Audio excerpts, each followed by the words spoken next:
आप सभी भक्तों जनों को जय श्री माता रानी, जय श्री महामाया। आज आप सभी भक्तजनों के समक्ष श्रीमद् भगवत गीता के 10वें अध्याय का महात्म्य बतलाता हूँ। भगवान शिव कहते हैं, सुंदरी, अब तुम 10वें अध्याय के महात्म्य की परम पावन कथा सुनो, जो स्वर्ग रूपी दुर्ग में जाने के लिए सुंदर सोपान और प्रभाव की चरम सीमा है। काशीपुरी में धीर बुद्धि नाम से विख्यात एक ब्राह्मण था, जो मुझे में प्रिय नंदी के समान भक्ति रखता था। वह पावन कीर्ति के अर्जन में तत्पर रहने वाला, शांत चित्त और हिंसा, कठोरता एवं दुस्साहस से दूर रहने वाला था। जितेंद्रिय होने के कारण वह नित्य मार्ग में ही स्थित रहता था। उसने वेद रूपी समुद्र का पार पा लिया था। वह संपूर्ण शास्त्रों के तात्पर्य का ज्ञाता था। उसका चित्त सदा मेरे ध्यान में संलग्न रहता था। वह मन को अंतरात्मा में लगाकर सदा आत्म तत्व का साक्षात्कार किया करता था। अतः वह जब चलने लगता, तब मैं प्रेमवश उसके पीछे दौड़ दौड़कर उसे हाथ का सहारा देता रहता था। यह देख मेरे पार्षद भृंगी ऋषि ने पूछा, भगवान, इस प्रकार भला किसने आपका दर्शन किया होगा? इस महात्मा ने कौन सा तप होम इस महात्मा ने कौन सा तप होम अथवा जप किया है कि स्वयं आप ही पद पद पर इससे हाथ का सहारा देते चलते हैं। भृंगी ऋषि का यह प्रश्न सुनकर मैंने इस प्रकार उत्तर देना आरंभ किया। एक समय की बात है, कैलाश पर्वत के पार्श्वभाग में पुन्नाग वन के भीतर चंद्रमा की अमृतमयी किरणों से धुली हुई भूमि में एक वेदी का आश्रय लेकर मैं बैठा हुआ था। मेरे बैठने के क्षण भर बाद ही सहसा बड़े जोर की आंधी उठी। वहाँ के वृक्षों की शाखाएं नीचे ऊपर होकर आपस में टकराने लगी। कितनी ही टहनियाँ टूट टूट कर बिखर गई। पर्वत की अविचल छाया भी हिलने लगी। इसके बाद वहाँ महान भयंकर शब्द हुआ, जिससे पर्वत की कंदराएं प्रतिध्वनित हो उठी। तदंतर आकाश से कोई विशाल पक्षी उतरा, जिसकी कांति काले मेघ के समान थी। वह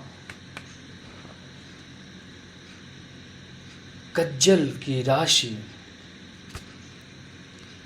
अंधकार के समूह अथवा पंख कटे हुए काले पर्वत सा जान पड़ता था। पैरों से पृथ्वी का सहारा लेकर उस पक्षी ने मुझे प्रणाम किया और एक सुंदर नवीन कमल मेरे चरणों में रखकर स्पष्ट वाणी में स्तुति करनी प्रारंभ की। पक्षी बोला, देव आपकी जय हो। आप चिदानंदमयी सुधा के सागर तथा जगत के पालक हैं। सदा सद्भावना से युक्त एवं अनासक्ति की लहरों से उल्लसित हैं। आपके वैभव का कहीं अंत नहीं है। आपकी जय हो। अद्वैत वासना से परिपूर्ण बुद्धि के द्वारा आप त्रिविधि मलों से रहित हैं। आप जितेंद्रिय भक्तों के अधीन रहते हैं तथा ध्यान में आपके स्वरूप का साक्षात्कार होता है। आप अविद्यामय उपाधि से रहित, नित्य युक्त, निराकार, निरामय, असीम, अहंकार शून्य, आवरण रहित और निर्गुण हैं। आपके चरण कमल शरणागत भक्तों की रक्षा करने में प्रवीण हैं। अपने भयंकर ललाट रूपी महासर्प के विष ज्वाला से आपने कामदेव को भस्म किया है। आपकी जय हो।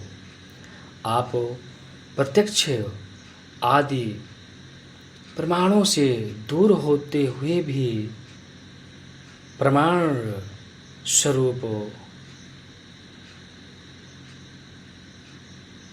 हैं। आपको बारंबार नमस्कार है। चैतन्य के स्वामी तथा त्रिभुवन रूपधारी आपको प्रणाम है। मैं श्रेष्ठ योगियों द्वारा चुंबित आपके उन चरण कमलों की वंदना करता हूँ जो अपार भव पाप के समुद्र से पार उतारने में अद्भुत शक्तिशाली है। महादेव साक्षात बृहस्पति भी आपकी स्तुति करने की धृष्टता नहीं कर सकते। सहस्त्र मुखों वाले नागराज शेष में भी इतनी चातुरी नहीं है कि वे आपके गुणों का वर्णन कर सकें। फिर मेरे जैसे छोटी बुद्धि वाले पक्षी की तो विषाद ही क्या है। उस पक्षी के द्वारा किए हुए इस स्तोत्र को सुनकर मैंने उससे पूछा, विहंगम, तुम कौन हो और कहाँ से आए हो? तुम्हारी आवृत्ति तो हंस जैसी है, मगर रंग कौवे का मिला है। तुम जिस प्रयोजन को लेकर यहाँ आए हो उसे बताओ। पक्षी बोला, देवेश, मुझे ब्रह्मा जी का हंस जानिए। धूर जटे, जिस कर्म से मेरे शरीर में इस समय कालिमा आ गई है, उसे सुनिए। प्रभो, यद्यपि आप सर्वज्ञ हैं, अतः आपसे कोई भी बात छिपी नहीं है, तथापि यदि आप पूछते हैं तो बतलाता हूँ। सौराष्ट्र, जिसे सूरत नगर के पास एक सुंदर सरोवर है, जिसमें कमल लहलहाते रहते हैं, उसी में से बाल चंद्रमा के टुकड़े जैसे श्वेत मृणालों के ग्रास लेकर मैं बड़ी तीव्र गति से आकाश में उड़ रहा था। उड़ते उड़ते सहसा वहाँ से पृथ्वी पर गिर पड़ा।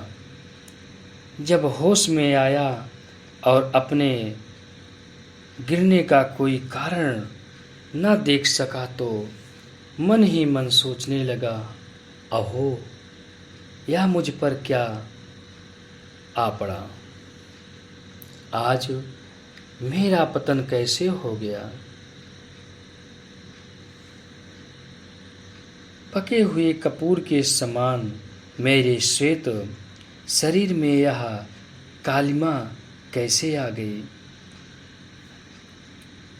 इस प्रकार विस्मित होकर मैं अभी विचार ही कर रहा था कि उस पोखरे के कमलों में से मुझे ऐसी वाणी सुनाई दी, हंस उठो, मैं तुम्हारे गिरने और काले होने का कारण बताती हूँ। तब मैं उठकर सरोवर के बीच में गया और वहाँ 5 कमलों से युक्त एक सुंदर कमलिनी को देखा। उसको प्रणाम करके मैंने प्रदक्षिणा की और अपने पतन का सारा कारण पूछा।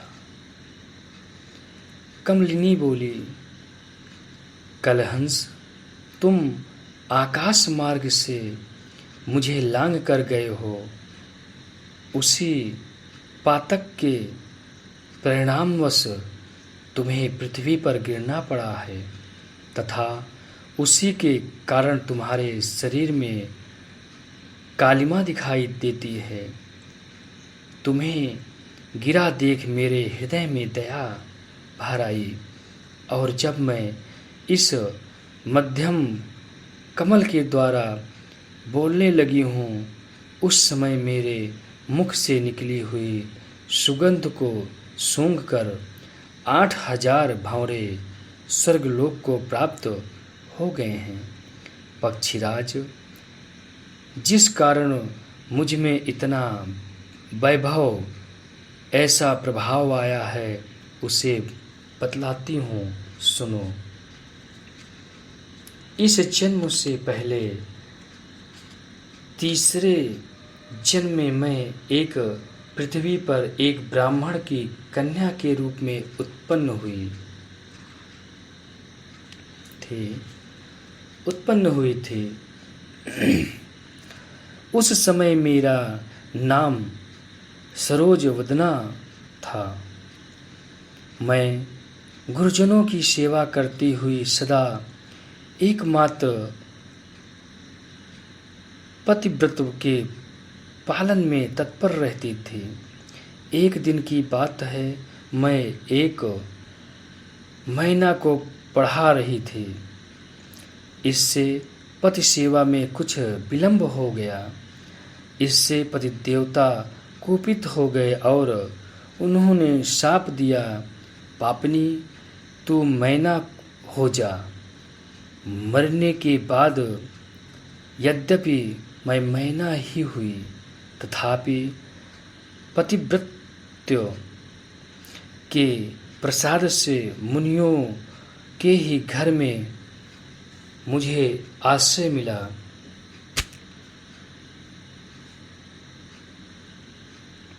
किसी मुनि कन्या ने मेरा पालन पोषण किया।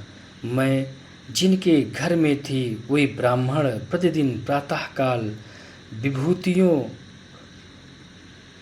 नाम से प्रसिद्ध गीता के 10वें अध्याय का पाठ करते थे और मैं उस पापहारी अध्याय को सुना करती थी। विहंगम काल आने पर मैं मैना का शरीर छोड़कर 10वें अध्याय के महात्म से स्वर्गलोक में अप्सरा हुई। मेरा नाम पद्मावती हुआ और मैं पद्मा की प्यारी सखी हो गई।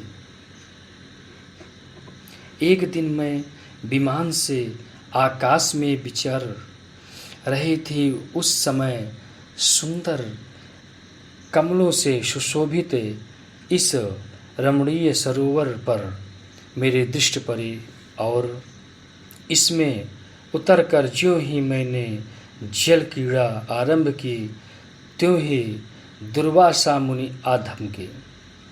उन्होंने वस्त्रहीन अवस्था में मुझे देख लिया। उनके भय से मैंने स्वयं ही एक कमलिनी का रूप धारण कर लिया। मेरे दोनों पैर 2 कमल हुए, दोनों हाथ भी 2 कमल हो गए और शेष अंगों के साथ मेरा मुख भी एक कमल हुआ। इस प्रकार मैं 5 कमलों से युक्त हुई। मुनिवर दुर्वासा ने मुझे देखा। उनके नेत्र क्रोधाग्नि से जल रहे थे। वे बोले, पापनी, तू इसी रूप में 100 वर्षों तक पड़ी रहे। यह शाप देकर वे क्षण भर में अंतर्ध्यान हो गए। कमलिनी होने पर भी विभूति योगाध्याय के महात्म से मेरी वाणी लुप्त नहीं हुई है। मुझे लांघने मात्र के अपराध से तुम पृथ्वी पर गिरे हो। पक्षीराज, यहाँ खड़े हुए तुम्हारे सामने ही आज मेरे शाप की निवृत्ति हो रही है, क्योंकि आज 100 वर्ष पूरे हो गए। मेरे द्वारा गाए जाते हुए उस उत्तम अध्याय को तुम भी सुन लो। उसके श्रवण मात्र से तुम भी आज ही मुक्त हो जाओगे। यूँ कहकर पद्मिनी ने स्पष्ट एवं सुंदर वाणी में 10वें अध्याय का पाठ किया और वह मुक्त हो गई। उसे सुनने के बाद उसी के दिए हुए इस उत्तम कमल को लाकर मैंने आपको अर्पण किया है। इतनी कथा सुनाकर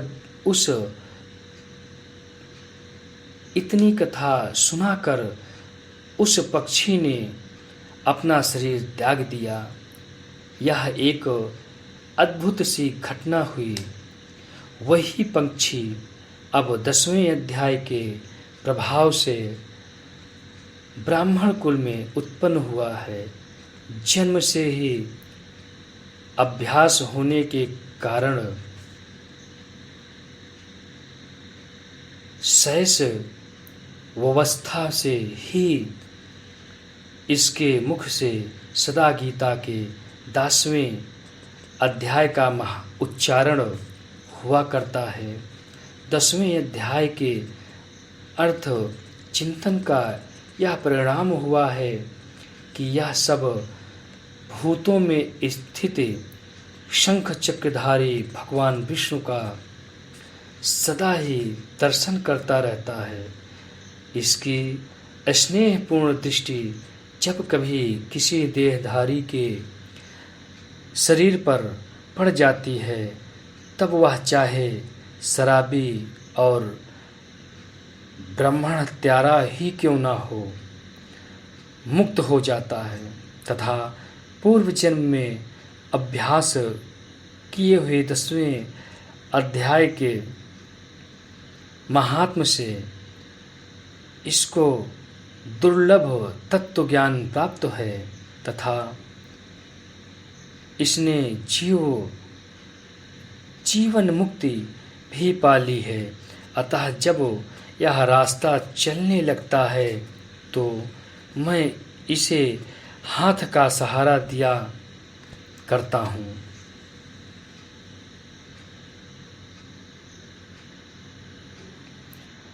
भृंगिरिटि, यह सब 10वें अध्याय की ही महामहिमा है।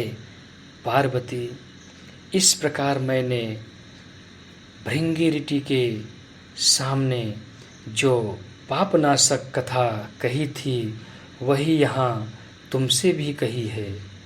नर हो या नारी अथवा कोई भी क्यों ना हो, इस 10वें अध्याय के श्रवण मात्र से उसे सब आश्रमों के पालन का फल प्राप्त होता है। ओम इति।